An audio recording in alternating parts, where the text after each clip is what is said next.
Hello everyone. आज हम लोग बात करने जा रहे हैं BCECE लेटरल एंट्री के काउंसलिंग के बारे में। तो क्या क्या भाई आप लोग को डाउट हो रहा होगा कि BCECE लेटरल एंट्री का काउंसलिंग में क्या क्या दिक्कत आ सकती है। जितना भी मुझे लग रहा था अनुभव के अनुसार उतना हमने टॉपिक लिखा है और इसी टॉपिक पे हम लोग आज चर्चा करने वाले हैं। ठीक है। बिहार में कितना सरकारी कॉलेज है, बिहार बीटेक में कौन कौन सा ब्रांच है, किस ब्रांच में कितना सीट है, कौन सा ब्रांच आपके लिए बेस्ट है, कितना रैंक में कौन सा ब्रांच मिलेगा, BCECE लेटरल एंट्री का काउंसलिंग कैसे करें, काउंसलिंग में क्या क्या लगेगा, डॉक्यूमेंट वेरिफिकेशन कैसे करें, एक एक करके ध्यान से समझेंगे हर एक टॉपिक को। तो पहला टॉपिक है बिहार में कितना सरकारी कॉलेज है। तो बिहार में आपका टोटल 38 कॉलेज है। ठीक है। कितना कॉलेज है सरकारी कॉलेज? 38 कॉलेज है भैया, 38। ठीक है। उसके आगे वाला टॉपिक पे देखेंगे क्या था भैया, बिहार बीटेक में कौन कौन सा ब्रांच है ना, बिहार बीटेक में कौन कौन सा ब्रांच है। तो यहाँ पे 6 टोटल लिखा हुआ है, ऐसा नहीं है कि 6 ही ब्रांच है ना। सिविल इंजीनियरिंग में 1048 सीट है। यहाँ पे जो लिखा हुआ है सीट लिखा हुआ है एक साइड आपका ब्रांच लिखा हुआ होगा। ध्यान से देखिएगा सर। ठीक है ना। ये 6 ब्रांच यहाँ पे इसलिए लिखे हैं फर्स्ट में क्योंकि मेन कोर ब्रांच है। कोर ब्रांच इसलिए कह रहे हैं कि भैया हर एक कॉलेज में लगभग हर एक कॉलेज में इस 6 ब्रांच है, इसलिए इसको कोर ब्रांच कह रहे हैं, है ना। इसके अलावा भी ब्रांच है, हम लोग देखेंगे। तो उसी तरह से इलेक्ट्रिकल में 1109 सीट है, मैकेनिकल में 1655 सीट है, कंप्यूटर साइंस एंड इंजीनियरिंग में 1021 है, इलेक्ट्रॉनिक्स एंड कम्युनिकेशन में 869 है और इलेक्ट्रिकल एंड इलेक्ट्रॉनिक्स इंजीनियरिंग में 212 सीट बचा हुआ है अभी, जिसमें आप एडमिशन ले सकते हैं लेटरल एंट्री के थ्रू डायरेक्ट सेकेंड ईयर में, है ना, यानी कि थर्ड सेमेस्टर में। क्लियर है। उसके अलावा जो ब्रांच है यहां पे देखिए टोटल 15 ब्रांच लिखा हुआ है ना। इस साइड ब्रांच लिखा हुआ है, आईसी के जस्ट सामने आपका सीट लिखा हुआ है। देख लेंगे ध्यान से टोटल कितना ब्रांच हो गया, 15 यहाँ पे और 6 वहां पे, कितना हो गया भैया, 21 ब्रांच हुआ आपका। ठीक है। फिर उसी तरह से आगे देखते हैं क्या है लिखा हुआ है, कौन सा ब्रांच आपके लिए बेस्ट है, कौन सा ब्रांच क्या लिखा हुआ है, आपके लिए आपके लिए आपके लिए, यानी कि आप ही डिसाइड कर सकते हैं कि मेरे लिए कौन सा ब्रांच बढ़िया है ना। ये हम नहीं बता सकते हैं कि आपके लिए ब्रांच कौन सा बढ़िया है। आपको जिस क्षेत्र में भी इंटरेस्ट है, जिस क्षेत्र में मन लगता है, मजा आता है काम करने में, सोचने में, वो ब्रांच आपके लिए बढ़िया है। यहाँ पे सब तरह का ब्रांच है भैया, बिजली से रिगार्डिंग भी ब्रांच है, मशीन से रिगार्डिंग भी ब्रांच है और गिट्टी बालू और सीमेंट से भी रिगार्डिंग ब्रांच है यहाँ पे, है ना। अगर गिट्टी बालू सीमेंट में मन लगता है तो सिविल ले लीजिए, मैकेनिकल मतलब मशीन में मन लगता है तो मैकेनिकल ले लीजिए और बिजली वगैरह में मन लगता है तो इलेक्ट्रिकल ले सकते हैं, कंप्यूटर में मन लगता है तो कंप्यूटर साइंस ले सकते हैं। इंजीनियरिंग में अपना सारा ब्रांच है, जिस क्षेत्र में अगर आपको इंटरेस्ट है आप ले सकते हैं। दूसरी चीज, आप पॉलिटेक्निक करने के बाद बीटेक करने जा रहे हैं, है ना। तो यहाँ पे अगर मान लिया जाए कि पॉलिटेक्निक आपने कोई भी ब्रांच से कर लिया होगा और उस ब्रांच में बहुत अच्छा से पढ़ लिए हैं, तब तो आप ब्रांच नहीं चेंज करेंगे। अगर लगता है कि नहीं सर पढ़े तो 3 साल लेकिन मजा नहीं आया, फील नहीं हुआ, तो आप बीटेक के दौरान अपना ब्रांच चेंज कर सकते हैं। आपके पास है कि ब्रांच हम मेरा बदला सकता है। जैसे आप मान लीजिए कि मैकेनिकल से किए हैं डिप्लोमा और उसके बाद सिविल लेना चाहते हैं या इलेक्ट्रिकल लेना चाहते हैं, इलेक्ट्रॉनिक्स लेना चाहते हैं, ले सकते हैं, कोई दिक्कत नहीं है। लेकिन आप बहुत अच्छा से डिप्लोमा को पढ़ लिए हैं, तब बीटेक में आपको मतलब चेंज करने की जरूरत नहीं है। क्योंकि अगर बीटेक में चेंज करते हैं ब्रांच तो फिर से शुरू से पढ़ना होगा, यानी कि जीरो से पढ़ना होगा। दूसरा ब्रांच में जाते हैं तो अगर मान लीजिए कि उसी ब्रांच को कंटिन्यू करते हैं तो उसी में मतलब नॉलेज आपका बढ़ेगा। समझ रहे हैं ना क्या कहना चाह रहे हैं? क्लियर है। तो ब्रांच अगर आप चेंज भी करना चाहते हैं तो कर सकते हैं। अगर आपको इच्छा नहीं है कि हम इस ब्रांच से बीटेक करें, कंटिन्यू नहीं करें, तो अपना चेंज कर लीजिए। आपका रैंक के आधार पे चेंज भी हो सकता है, कोई दिक्कत नहीं है। हाँ, यहाँ पे आप ही को डिसाइड करना है कि कौन सा भैया ब्रांच बढ़िया है। ठीक है ना। हम नहीं बता सकते हैं। मान लीजिए कि मुझे सिविल में गिट्टी बालू ईटा सीमेंट में मन लग रहा है तो मेरा ब्रांच सिविल है। बहुत सारे लोग को कंप्यूटर में मन लगता है तो कंप्यूटर उनका ब्रांच है। देख लीजिए गवर्नमेंट जॉब में इसको इसलिए लिख दिए हैं गवर्नमेंट जॉब, प्राइवेट जॉब और अदर, कि इसके आधार पे भी भैया बहुत लोग ब्रांच अपना ले लेते हैं कि फाइनली बीटेक करने के बाद तो करना है नौकरी, या फिर अपना कुछ काम करना है, या फिर प्राइवेट नौकरी करना है। बहुत तरह के सपना पड़ रहा होगा आपके दिमाग में कि हम बीटेक किस लिए कर रहे हैं, या फिर बहुत पहले से ही सपना देख चुके होंगे, है ना। तो क्या है, गवर्नमेंट जॉब में सबसे ज्यादा जो वैकेंसी आता है भैया क्या चीज में, सिविल में। उसके बाद क्या चीज में आता है, इलेक्ट्रिकल इंजीनियरिंग में, ठीक है ना। तो आप अगर गवर्नमेंट जॉब के क्षेत्र में जाना चाहते हैं तो सिविल पहला नंबर पे रखिए, इलेक्ट्रिकल दूसरा नंबर पे रखिए। प्राइवेट सेक्टर में अगर आप जाना चाहते हैं तो CSE, computer science and engineering, है ना, कंप्यूटर साइंस एंड इंजीनियरिंग बहुत बढ़िया ब्रांच है। प्राइवेट जॉब में बहुत मजा आने वाला है भैया, काम करना रहता है एकदम एसी में, एकदम छत के नीचे बढ़िया ऑफिस रहता है। तो आप कंप्यूटर साइंस भी ले सकते हैं प्राइवेट सेक्टर में जाना चाहते हैं तो। क्लियर है। उसी तरह से अदर है, अदर में आप जो भी ब्रांच लेते हैं अपने इंटरेस्ट के अनुसार अपना काम करेंगे, कोई दिक्कत नहीं है। आगे देखते हैं, कितना रैंक में कौन सा ब्रांच मिलेगा। बहुत बढ़िया ये टॉपिक है भैया, कितना रैंक में बहुत सारे लोग को डाउट हो रहा होगा कि मेरा रैंक कितना है, कौन सा ब्रांच मिलेगा। तो देख लीजिए, सिविल इंजीनियरिंग में अगर 1700 तक रैंक है, क्या लिखा हुआ है, यूआर रैंक, यूआर रैंक, यूआर, है ना। इसके अलावा कैटेगरी रैंक भी होता है, ठीक है ना। तो यूआर में अगर 1700 तक है तो सिविल आपको मिल जाएगा। कंप्यूटर साइंस के लिए 2500 अगर रैंक है तो कंप्यूटर साइंस मिल जाएगा। इलेक्ट्रिकल के लिए 3500 तक रैंक है। ये यूआर की बात कर रहे हैं हम लोग, ध्यान से सुनिएगा।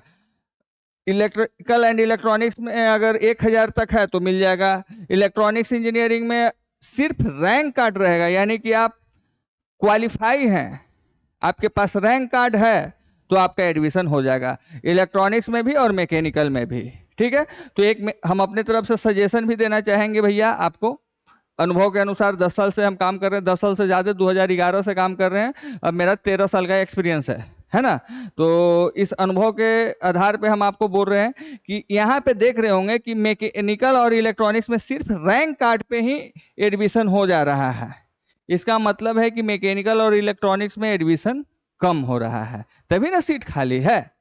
तो क्यों बच्चा लोग एडमिशन नहीं ले रहा है, कोई क्यों नहीं एडमिशन ले रहा है, क्योंकि इसका अभी थोड़ा सा डिमांड घटा हुआ है। तो वैसा विद्यार्थी जिसका पॉलिटेक्निक में इलेक्ट्रॉनिक्स है, वो आपका अगर अच्छा रैंक है तो आप जरूर ब्रांच चेंज करवाइए। मैकेनिकल है आपका पॉलिटेक्निक में और बीटेक में लेटरल एंट्री में बहुत अच्छा रैंक है तो आप जरूर ब्रांच को चेंज करवाइए, ठीक है। आपके लिए कौन सा बढ़िया हो सकता है हम सजेस्ट करें तो मैकेनिकल है तो आप अगर सिविल में जाते हैं तो बहुत अच्छा रहेगा, क्योंकि सिविल और मैकेनिकल में कुछ पेपर कॉमन होता है। उसी तरह से इलेक्ट्रॉनिक्स वाले अगर CSE में जाते हैं, कंप्यूटर साइंस एंड इंजीनियरिंग में जाते हैं तो बहुत अच्छा रहेगा, ठीक है। लेकिन ये आपको डिसाइड करना है, क्योंकि हम इसमें कुछ नहीं बोलेंगे। अगर इलेक्ट्रॉनिक्स में आपको बहुत मजा आ रहा है तो इलेक्ट्रॉनिक्स ही आपके लिए बढ़िया है, चाहे मैकेनिकल में बहुत मजा आ रहा है तो मैकेनिकल ही आपके लिए बढ़िया है, ठीक है ना, क्योंकि ब्रांच ही मेन होता है। उसी तरह से आगे देखते हैं, BCEC लेटर लीट का काउंसलिंग कैसे करें, है ना। काउंसलिंग कैसे करें, तो काउंसलिंग आप लोग डिप्लोमा होल्डर हो चुके हैं, डिप्लोमा कर चुके हैं, तो डिप्लोमा कर चुके हैं तो सबसे पहले तो भैया आपको काउंसलिंग करने के लिए किसी के पास नहीं जाना चाहिए, क्योंकि आप इतना तो सीनियर हो चुके हैं, मैच्योर हो चुके हैं कि अपना खुद से चॉइस फिलिंग कर सके, है ना। तो सबसे पहले है कि आप खुद से करने की कोशिश कीजिएगा। दूसरा, आप टेक्निकल क्लासेस से भी कर सकते हैं या फिर मतलब सीनियर से भी कर सकते हैं, है ना। सीनियर से सजेशन ले लीजिए, ज़्यादा अच्छा रहेगा। जो अभी बीटेक कर रहे हैं या फिर बीटेक कर चुके हैं उनसे अगर आपकी बात होती है तो उनसे आप सजेशन लीजिए, या फिर हमारा टीम से आप बात करके करवाना चाहते हैं तो करवा सकते हैं, कोई दिक्कत नहीं है। लेकिन यहाँ पे क्लियर देख रहे होंगे कि साइबर कैफे लिख के काटा हुआ है, तो साइबर कैफे में क्यों नहीं जाना है, क्योंकि साइबर कैफे को ये नहीं पता है कि मैकेनिकल क्या होता है, इलेक्ट्रिकल क्या होता है, MIT क्या है और बख्तियारपुर इंजीनियरिंग कॉलेज क्या है। डिफरेंस ही नहीं पता है उनको, सब एक कॉलेज दिख रहा है, सब ब्रांच दिख रहा है, सिविल मैकेनिकल में डिफरेंस ही नहीं पता है, ठीक है ना। तो साइबर कैफे में तो बिल्कुल नहीं करवाना है, या तो अपने सीनियर से करवाना है या खुद से करना है, ज़्यादा अच्छा रहेगा आप खुद से करें, ठीक है। हेल्प की ज़रूरत है तो सीनियर से अपना हेल्प लीजिए, ठीक है ना। और नहीं तो आप टेक्निकल क्लासेस का भी सपोर्ट ले सकते हैं। क्लियर है। हाँ, देख लीजिए, अगर टेक्निकल क्लासेस से अगर काउंसलिंग करवाना चाहते हैं भैया तो टेक्निकल क्लासेस के लिए कैसे करवाएं? रैंक कार्ड, पेमेंट रिसिप्ट इस व्हाट्सएप नंबर पे भेज देना है। इस नंबर पे, ये मेरा टीम का नंबर है, इस पे आपको व्हाट्सएप कर देना है। और ये आपका क्यूआर कोड है ना, क्यूआर कोड है जिस पे आप फोन पे, गूगल पे या फिर किसी भी पेमेंट के माध्यम से आप पेमेंट कर सकते हैं। पेमेंट करने के बाद स्क्रीनशॉट लेकर इस नंबर पे व्हाट्सएप कर देंगे। कितना पेमेंट करना है? 199 रुपया, है ना। और दोनों रैंक कार्ड और पेमेंट रिसिप्ट जैसे ही भेजेंगे आप व्हाट्सएप पे, मेरा टीम आपसे कांटेक्ट करेगा। उसके बाद आपका काउंसलिंग हो जाएगा, अगर टेक्निकल क्लासेस के थ्रू करवाते हैं तो। और अगर खुद से करते हैं तो बहुत बढ़िया है ना। खुद से अगर करते हैं तो बहुत बढ़िया है, या फिर सीनियर से सजेशन लेके करते हैं तो और बढ़िया है, नहीं तो हम लोग से भी करवाना चाहते हैं तो भी बढ़िया है, ठीक है ना। अब यहाँ पे है डॉक्यूमेंट वेरिफिकेशन में क्या क्या लगेगा, है ना। वही लगेगा जो पॉलिटेक्निक में लगा था, थोड़ा सा एक तो बढ़ जाएगा क्योंकि पॉलिटेक्निक का डिग्री हो गया है, तो उसका भी आपको वेरिफिकेशन करवाना होगा डॉक्यूमेंट का। बाकी वही सब है भाई, है ना। आप लोग पहले से ऑलरेडी करवा चुके हैं मुझे जैसा लगता है। मैट्रिक का मूल प्रवेश पत्र, मैट्रिक का मूल अंक पत्र, मूल प्रवेश पत्र मतलब हो गया एडमिट कार्ड, अंक पत्र मतलब हो गया मार्कशीट, मैट्रिक का मूल या औपबंधिक प्रमाण पत्र, सर्टिफिकेट जिसको बोलते हैं, ठीक है ना। उसी तरह से इंटर का मूल प्रवेश पत्र, मूल अंक पत्र, मूल औपबंधिक उत्तीर्ण प्रमाण पत्र, अगर यदि लागू हो तो, यहाँ पे देख रहे होंगे यहाँ लिखा हुआ है यदि लागू हो तो। अगर भैया मान लीजिए कि आप 10th के बाद ही पॉलिटेक्निक करने आ गए तो आपके पास इंटर का कहाँ से पेपर आएगा? नहीं आएगा। हाँ, जैसे ही मान लीजिए कि 10th किए, 10th करने के बाद इंटर किए, उसके बाद पॉलिटेक्निक कर रहे हैं, तब आपको इंटर का भी देना होगा। या किसी कारण से 10th के बाद 2 साल का गैप हो गया या 3 साल का गैप हो गया और उसके बाद पॉलिटेक्निक कर रहे हैं, तो 2-3 साल का आपको एफिट डिफिट गैपिंग का बनवाना होगा। जो आपका गैपिंग हुआ है उसका एफिट डिफिट देना होगा, ठीक है, क्लियर। पॉलिटेक्निक का मूल प्रवेश पत्र, पॉलिटेक्निक का मूल अंक पत्र, पॉलिटेक्निक का मूल औपबंधिक उत्तीर्ण प्रमाण पत्र, बीसीईसीई लेटरल एंट्री का मूल प्रवेश पत्र, 6 पासपोर्ट साइज फोटो, फोटो वही चाहिए जो आप फॉर्म भरते समय दिए थे, क्लियर है। 6 पीस चाहिए भैया, अगर आपके पास नहीं है तो बनवा लीजिए, फोटो से फोटो बनता है, सबको पता होगा ये, है ना। उसके बाद अगला क्या क्या पेपर लगने वाला है भैया? हाँ, मूल आवासीय प्रमाण पत्र, जाति प्रमाण पत्र, ईडब्ल्यू, अगर कोई भी कैटेगरी से अगर आप आते हैं जैसे ईडब्ल्यूएस, एसएमक्यू, डीक्यू, तो इसका भी आपको फिर पेपर चाहिए भैया। कोई अगर कैटेगरी है आपका तो आपको जाति प्रमाण पत्र चाहिए या फिर ईडब्ल्यूएस चाहिए।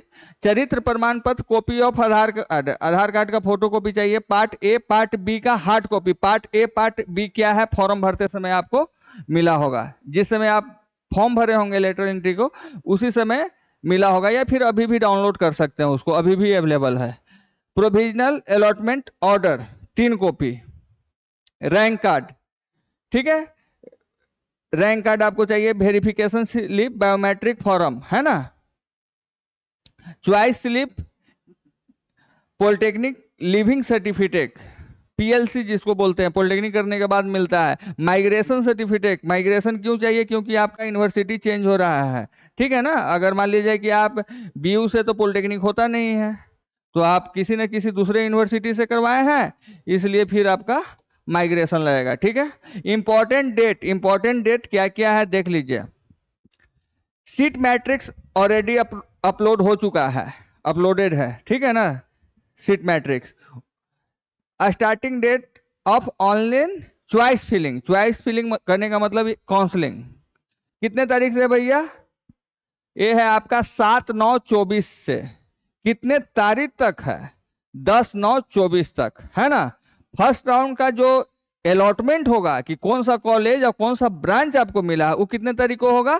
13 तारीख को। और उसको आप डाउनलोड कर सकते हैं 13 तारीख से 15 तारीख तक, और उसको लेकर आप कॉलेज में जाएंगे कितने तारीख से?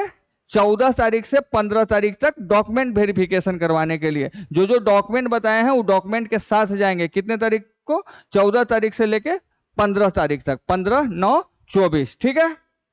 सेकेंड राउंड का अलॉटमेंट होगा आपको 20 तारीख को, 20 तारीख से लेके 22 तारीख तक डाउनलोड होगा, और 21 तारीख और 22 तारीख को आपका एडमिशन कह लीजिए, डॉक्यूमेंट वेरिफिकेशन कह लीजिए, सब वही दिन होगा, ठीक है। क्लियर है? ये था इंफॉर्मेशन लेटरल एंट्री के लिए। अगर सारा जानकारी क्लियर हो चुका होगा तो आप थम्स अप कर दीजिएगा कमेंट में। अगर कुछ आपको और जानकारी चाहिए था तो उसको भी आप लिख दीजिएगा, हम कमेंट के माध्यम से अगर संभव हुआ तो हम आपको जवाब दे देंगे, डाउट क्लियर कर देंगे, और नहीं तो उसके लिए हम अलग से एक वीडियो बना देंगे। Thank you.